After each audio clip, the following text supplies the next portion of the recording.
കിഴക്കൻ പേരാമ്പ്ര അടച്ചിട്ട വീട്ടിൽ മോഷണ ശ്രമം നടന്നതായി പരാതി. ഈസ്റ്റ് പേരാമ്പ്ര NIS ഓഡിറ്റോറിയത്തിനടുത്ത് വട്ടുക്കുനി ഖാദറിന്റെ വീട്ടിലാണ് മോഷണ ശ്രമം നടന്നത്. ഖാദറും കിഴക്കൻ പേരാമ്പ്രയിൽ അടച്ചിട്ട വീട്ടിൽ മോഷണ ശ്രമം നടന്നതായി പരാതി. ഈസ്റ്റ് പേരാമ്പ്രയിൽ NIS ഓഡിറ്റോറിയത്തിനടുത്ത് വട്ടുകുനി ഖാദറിന്റെ വീട്ടിലാണ് രണ്ടുപേർ വീടിന്റെ പല ഭാഗത്തും സഞ്ചരിച്ച് മോഷണം നടത്തിയത്. വീട്ടുകാർ പെരുവണ്ണാമൂഴി പോലീസിൽ പരാതി നൽകി. ഓഗസ്റ്റ് 8-നാണ് സംഭവം.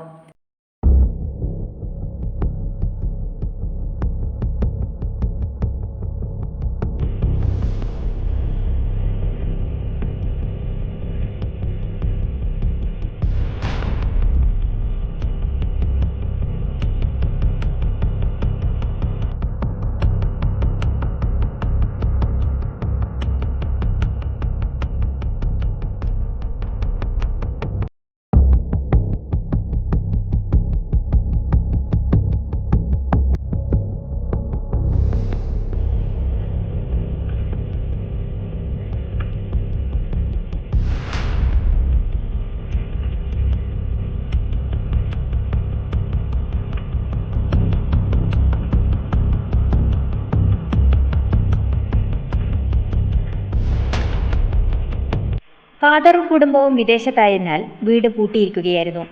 പുലർച്ചെ 2:30 മണിയോടെ രണ്ടുപേർ മഴക്കോട്ടും മാസ്കും ധരിച്ച് വീടിന് ചുറ്റും നടക്കുന്ന ദൃശ്യങ്ങൾ CCTV ക്യാമറയിൽ പതിഞ്ഞിട്ടുണ്ട്.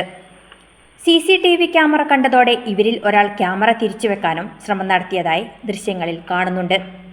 പുറകുവശത്തെ ഗ്രില്ലിലൂടെ ഉൾവശം മോഷ്ടാവ് വീക്ഷിക്കുന്നതും കാണാം.